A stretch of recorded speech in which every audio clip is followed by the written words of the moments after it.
세안 연우지 송백지 우조. 우리에게 너무 잘 알려진 문구로 논어 자한편에 나오는 문장인데 내용은 겨울이 되어서야 소나무와 잣나무가 시들지 않음을 알게 되듯 사람도 어려운 지경을 만나야 진정한 친구를 알 수 있다는 뜻이다.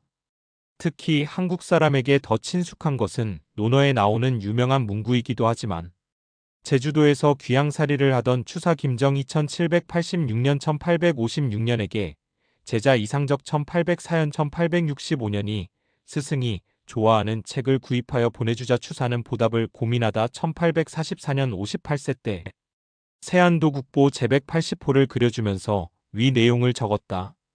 그 후 수많은 우여곡절을 거친 끝에 현재 이 그림은 값을 매길 수 없는 무가지보로 평가받고 있다. 굳이 이 얘기를 하는 이유는 윤석열 대통령 탄핵 국면에 접어들면서 조중동을 비롯한 거의 대부분의 언론들이 탄핵 찬성 입장에서 뉴스를 보도하는 기회주의적인 언론 환경 속에서도 매일신문의 올곧은 보도에서 바로 송죽의 푸르름을 일깨워주는 느낌을 받기 때문이다. 이 비상한 시국에서 매일일보는 정말 열일을 하고 있다고 칭찬하고 싶다. 그래서 오늘은 매일신문 김성훈 기자의 탄핵 표결 관련 기사를 소개하려 한다. 정영식 김영두 김복 형주한창에게 달린 탄핵 판결.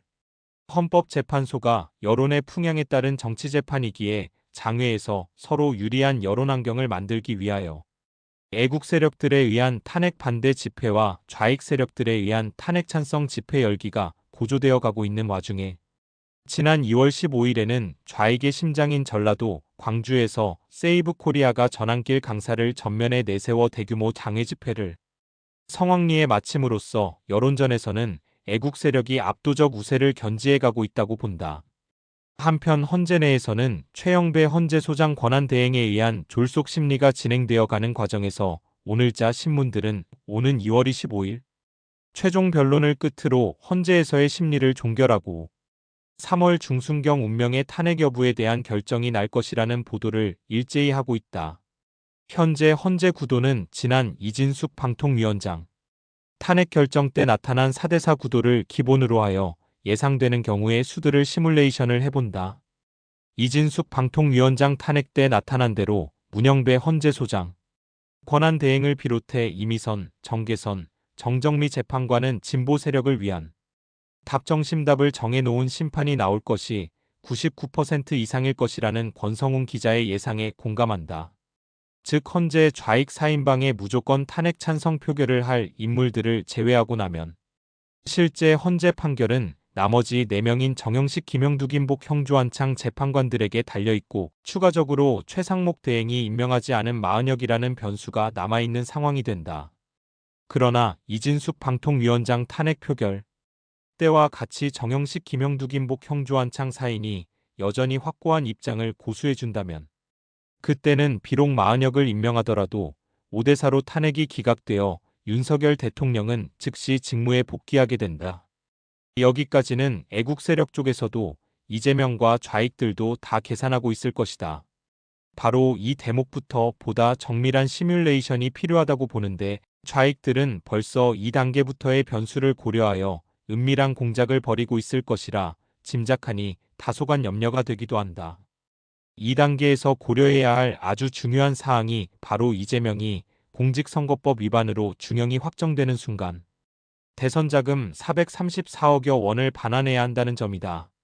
이 점을 고려하고 보면 이재명과 좌익 진영에서는 이재명에 대한 공직선거법 위반이 확정되기 전에 탄핵 심판 표결을 하면서 헌재 좌익 재판관이 아닌 나머지 4명의 재판관인 정영식 김영두 김복 형주한창을 대상으로 거액으로 회유하여 탄핵 인용을 이끌어낸다면 이재명의 9.4.1생 회생은 물론 대선자금 434억 원도 반환하지 않아도 되는 일석이조의 효과를 거둘 수 있다는 것이다.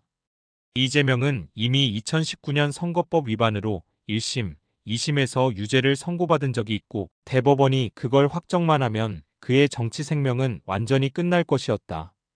그런데 그런 그를 대법원 판사 권순일이 9.4.1생으로 살려냈는데 사후 권순일 대법관도 이재명의 50억 클럽 일원이었다는 것이 밝혀졌다. 이재명으로서는 이미 돈으로 재판관을 회유한 이력이 있는 사람인데 이번 윤석열 대통령 탄핵에서도 그런 짓을 하지 않을 이유가 있겠는가? 예컨대 헌재의 좌익 4인방이 아닌 나머지 4명에게 1인당 100억 원씩 주면서 회유할 수 있다면 8대 0이라는 전원일치 인용을 이끌어낼 수도 있을 것이며, 그것이 만만찮을 경우 어쨌든 마은혁을 임명하도록 하여 탄핵 찬성파 재판관을 5명으로 만든 상태에서 상기 4인 중 1명만 거액으로 회유해도 6대 3으로 탄핵 인용을 이끌어낼 수 있게 된다는 것이다. 만약 마은혁 임명이 여의치 않아 현재의 8명으로 표결에 들어가는 경우에도 상기 4인 중 2명만 회유하면서 2명에게 각 200억 원을 베팅한다면, 아무리 헌재 재판관이 되도록 명예를 중시하며 살아온 재판관들이라 할지라도 거액의 유혹을 뿌리치기는 쉽지 않을 것이다. 애국 시민들은 무엇을 어떻게 해야 하나?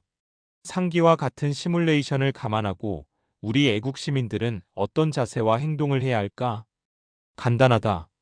이제는 여론전도 헌재 내의 세력 구도도 명약 관화해지고 있어.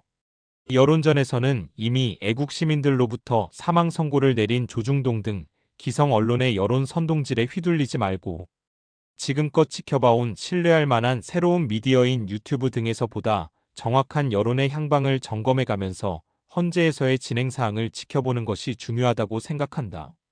그리고 헌법재판소는 정치재판소이고, 지켜본 대로 현재의 헌법재판소를 비롯한 사법부는 좌익들에게 거의 볼모가 되어 있는 조직에 불과하다.